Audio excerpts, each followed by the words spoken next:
Police in Northern Virginia are looking into a claim reportedly made by a middle school librarian against a middle school librarian that students are engaged in sex work. Now, what happened? The comment came out when a librarian was confronted by a teacher at the school who was notified about a book in the library that defends prostitution. All right?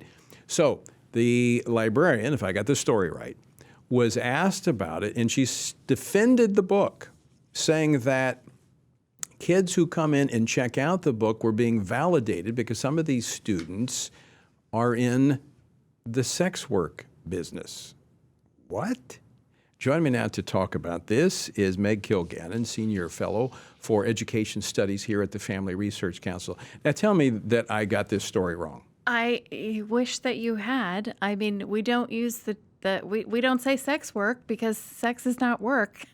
we use terms like prostitution, human trafficking, sex trafficking. What about crime? Child sex trafficking is what this refers to. Absolutely, it is. And both of these teachers, the teacher who brought this to everyone's attention, thank God for her, and the librarian in question are mandatory reporters, right? If they think a child is being harmed or they suspect any kind of abuse, they're supposed to report to the police. Well, the librarian is saying that they're being validated. Well, that is certainly why we need to have our worldview represented in schools, because that is just completely irresponsible and unconscionable. The book, according to reports, the book features a chapter entitled "Sex Work is Not a Bad Term." The book goes on. It seeks to normalize what is prostitution. I mean, it says sex work, as you said. It calls it sex work instead of prostitution. And it says, quote, "One important thing to note is that sex work is work. It's a job like being a store clerk, an architect, or a freelance writer." Now, Meg, help me here, because now I know you were in the Department of Education for the Trump administration, and you've been involved in education for a while. And I remember, when the Bible was kicked out of school and religion was shunned, 10 Commandments were pushed out. I mean, we've been watching this debate for decades, and it's pretty much complete. They've eradicated God from school. But part of the rationale was, well, these kids are impressionable. They're young. Their minds could be influenced. So we have to put the Bible out so we can put books on prostitution in school libraries? I thought these were impressionable kids. They are. And this kind of book is in the library because of a special program in Loudoun County called Diversity, Equity, and Inclusion. And one of the diverse groups they consider to need special material is the LGBT community, which includes gender, which is where this came from. It's absurd.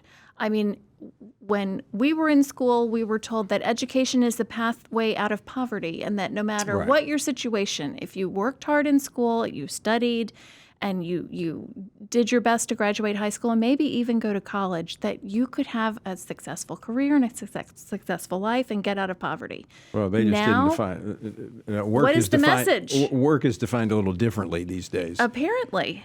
I know we spent a lot of time in Loudoun County because it is unbelievable what's happening there. I'm hoping you're on the path to recovery there with some of the elections. The thing that's really just so heartbreaking about this particular story is this neighborhood is a majority Hispanic neighborhood.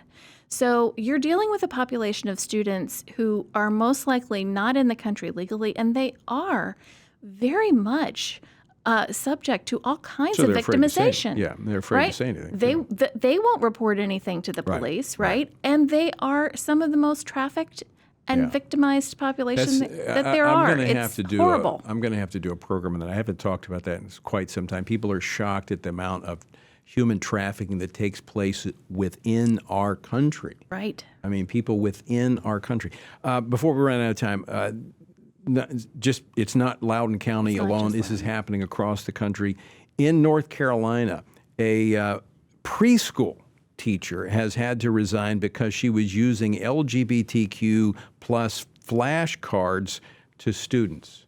To teach them their colors. Yes, they have to learn about sex to learn their colors, apparently, in this women's classroom. And this teacher has resigned and will no longer be at the school. But this is Wake County, North Carolina, which is the Raleigh suburbs. So this is a community very like Loudoun, actually. You know, very like Loudoun County. You have a liberal population there that elects liberal school board members. And this is the kind of thing that can happen under that. Isn't that indoctrination? Sure. It was not approved as part of the curriculum in the school.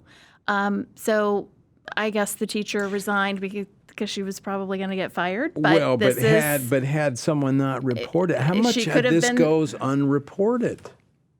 Yes, we don't know. Meg, probably a lot. You always get my blood pressure up. I'm sorry. All right. Well, thanks for joining us. And folks, by the way, in all seriousness, if you see something like this, let us know, because we can draw attention to that. And this is a part of what I'm going to be talking about next, as we raise awareness of what's happening in this country. But if you see something in your local public school like this, email me, Tony@TonyPerkins.com. We'll check it out, and we may talk about it here on the program. Meg, thanks for stopping in.